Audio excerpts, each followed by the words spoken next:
Happy New Year with our annual tradition. I am Bryan. Happy New Year with our annual tradition. This is 5 Golden Games. I'm Bryan Drake, and this is Karla Drake. Did you forget? No, I just read that bit where I thought I was going to say it, you thought you were going to say it. But point being, we're doing 5 Golden Games. Is that the point being?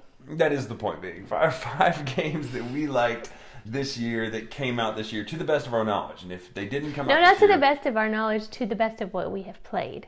Yeah. But I mean, I could have put like Dice Hospital on here because we got it for my birthday. No, you couldn't have put it on there because it didn't come out last year. So, to the best of what we played of the year. Yeah. Because we didn't play Ark Nova, which everybody seems to love. So, let's dive right in. I don't have any order on this. What is your order that you're going to start? Your number 5 game is, in fact, of the games that we have sitting right here, That's so Clover. It's a party game. Here's the problem. We're going to have a lot of crossovers this year. Not because we didn't play a lot of games. It's because I wrote down a big list and he chose from my list. No, it's just because we happen to like a lot of the same games this year. But so Clover, tell us a little bit about that. It's very clever. It's very clever. So the point is, it's a guessing game which you play peg game style scoring. If you play once, then you try to beat that score of, you have 4 cards set in with 4 words on each card. You have to lay them out on your Clover, and then you give a word to describe it. Your friends have to decipher what you were thinking, which is always fun with our groups because we do that thing where it's like, oh, I know they were thinking that, and it's like, nobody ever knows what I'm thinking. Karla is a unique out-of-the-box thinker, although there's one person that we know can always translate where Karla's brain is going. And it's not him. It's not me. Like, I know the big important things, but when it comes to gaming, there's like a muse who can pull the thoughts out of Karla's head. So, number 5 for me is also So Clover, which is why I'm belaboring the point so much. You really put it in the same spot too? Well, I'm going to, because it's that good. So, I mean, there's 5 games out of 100 at least 100 that we played this year, that were this year. So, number 5 is So Clover from Repos Productions. You can get that, like, anywhere. So, number 4. You go first. No, I will let you have this one. Number 4 for me, this time, 4 Horsemen, is Ankh. This is a game by Eric Lang. It's the last in the trilogy of Bloodborne. And the box is giant, so that's why he probably didn't bring it to the table. Yeah, I'm not, like, it would be bigger than us right here, sitting here. And so, Blood Rage was the first one. Don't like Blood Rage that much. But I know that makes me a heretic. Number 2, Rising Sun. Incredible, elegant game. And number 3 is Ankh, which is... You actually enjoyed this one until we had to merge, and then it was like, I hate it. I don't want to merge with you. I did not like the fact that because he was in last place, the 3rd place person had to like take over his team, so he had to join my team because unfortunately I was the 3rd place person. So his team was so bad that it had to come to my team and make it worse. It is funny though, the catch-up mechanism is like, hey, who's doing the worst and who's doing the second worst? Saddle those idiots together and see.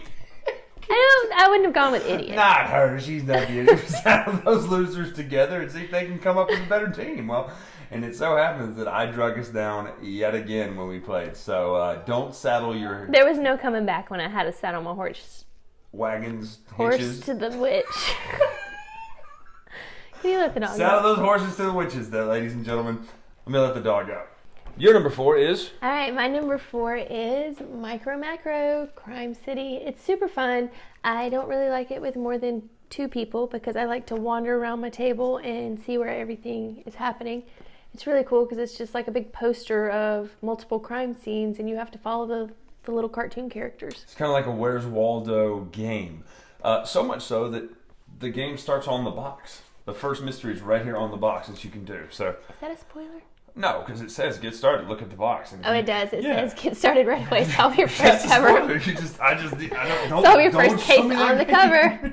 So a lot of fun. It really, really is a unique game too. I would have put Dungeon Scrawlers on my list here, but it just barely made the cusp as another unique style game this year. But Micro Macro is one of those ones. It does something that no other games do. So if you hadn't played it, check that out. Number 3, Lost Ruins of Arnak for Karla. This is a gorgeous game. It is the prettiest game of last year, in my opinion. It or Sleeping Gods. Prettiest game of last year. Just an absolute joy to play. The way this works in the worker placement, or not so much worker placement, the hand management, to get the resources, to spend the resources, to go up the tracks, to fight the Guardians, to get the treasure. It just works so well. The art alone sells it, but the gameplay is so tight and really, really good. I think there's an expansion I haven't played yet. You're basically Indiana Jones. Exactly. Or an adventurer. Rick O'Connell or Indiana Jones, just less mummies involved. Although maybe. Maybe I'm on main ball. But anyway, if you haven't played this one, that's a joy to play. If you like worker placement games. Well, the workerness, but also like in Great Western Trail, the idea of a card collection, a deck builder that gets better as the game progresses. So I can't remember. Did you win that one? Anyway, so I never win any games. This is what she's hitting at there. So number 3 for me, though, is a game based on an IP that I adore. It's one of my favorite video games of all time, and rarely does a video game translate very well into anything else. Looking at you, Super Mario Brothers, the movie. That was a tragedy. But we're talking about Bloodborne. My brother loves it. Well, some people, it's to each their own, right? But right. Bloodborne the movie. Spaceballs, the movie. Bloodborne, the board game, not the card game. This game was fantastic. I did not play this one. You did play this one? No, you didn't. You sat over there and watched us play because you were like, I don't didn't want to watch them play it. She's like, oh, can I watch? No, she didn't actually. But this game is great. It really fits the feel of Bloodborne, that you're running through these runs and you can start over and you get so close to beating these parts and you have to go back to the beginning. Is someone the bad guy? No, not necessarily. No, you're playing cooperatively to fight the monsters and get better and better. Great game. It's one of the best video game IP games there is. The way it captures the feel of switching your weapons or reloading, all that sort of stuff, it's just top notch. The way you use cards to do your actions. So, huge fan of Bloodborne, and there's a ton of expansions for this. So, that's my number 3, Bloodborne, the board game, not the card game. I mentioned that because it's a video game. It is a video game. It's a very good video game too. It's one of the best ever. It's very Lovecraftian, Victorian horror Lovecraftian game, but not based on Lovecraft, but big things with tentacle heads. So that's my number 3. Number 2 for me. Nope, me. Okay. Me first. Oh. Picture Perfect. This is a Gen Con release, I think. I think so. Yeah, it was. Yes, because Robert Geislinger and Jason were slinging them out like. But it's fantastic. You make this little diorama. You make a perfect picture. Yeah, it is like a diorama, I guess, or diorama. Yeah. It's unique. Here's what happens: you are literally solving the mystery of where each of these characters wants to stand. You deduce that based on the cards you're given. You may not get all the information. You have to hope for the best. And then you literally take a smartphone. Don't introduce your technology to my games. Settle down. This one's okay. This is what I live with. Take the smartphone and you literally take a picture of your picture, and then you judge certain things and you're grading a point based on that. Can you see this person behind this person, etc. So it's really neat, and it's different every time you play it. Neat and different and just a joy to play. And the setup, the game end reverses the setup, which means that you're ready to go again immediately when you play. I adore this game. So, Picture Perfect, Karla's number 2. One of the best games we played this year. I absolutely adore this game. You're going to enjoy it too. So, it is Picture Perfect. It's perfectly picturable. Is that a word? No, it's not a word. But anyway, you'll like it. You might. I would say that most people would like it, but you might be the one person that doesn't. The one. You know who you are. Anyway, point being... Oh, is it the point being again? It's the point being. What I used to say in the shows. What was the phrase I used to say all the time? You say it all the time in the show now.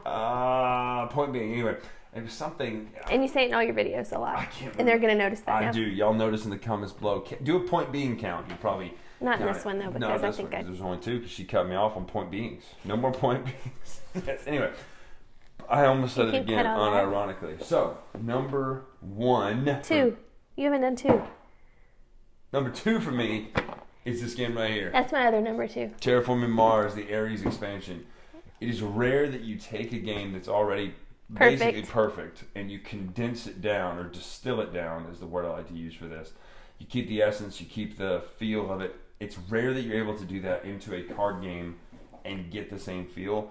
Terraforming Mars does it. I'll be honest with you, when I did the review for this, I think my takeaway was you could play either of these versions. If I said, hey, let's play Terraforming Mars, and you come back with either version, I'm not going to care because they're both that good. I love this game. I think it's the best iteration of a big game distilled down to a small game because you get all of the feel. But it's still an epic game. But it's still epic.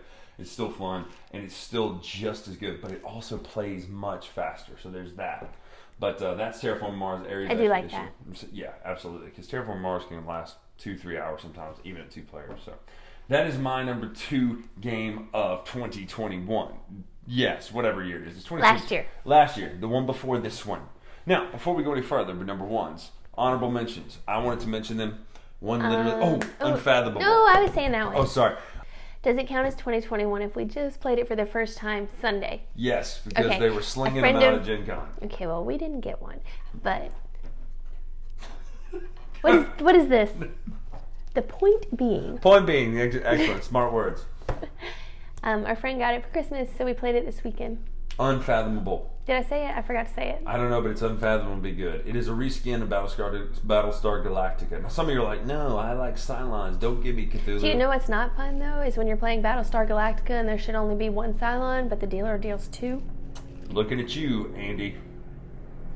Anyway, point being, yes, I did it again that time, ironically. No, I don't think it was ironically. The point is that this game is very good. If you like the old one, you're going to like this one. If you didn't like the old one, it's not going to change your needle because it plays the same way. However, What? well, if you hate Battlestar Galactica. So like a needle. No, like a little needle. It's going to move Like a it. little needle, you're going to move it. Okay.